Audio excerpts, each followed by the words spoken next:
Graham's been awfully quiet. Rodgers surveying, fires. That's caught. Randall Cobb into Chicago territory. Randall Cobb inside the 20-yard line. Randall Cobb is going to score. 75 yards. That is crazy.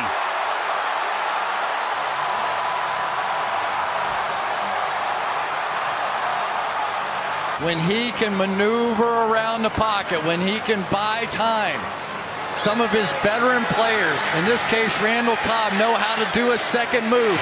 He makes a second move down the field and there's nobody there. Eddie Jackson had him in coverage. They stay with the blocks. And Aaron Rodgers has done it again. It was 17-0 at the half. It was 20-0 early in the third quarter. And now the Green Bay Packers are up by 1 with 2:13. And now for Chicago, they've got 2 timeouts.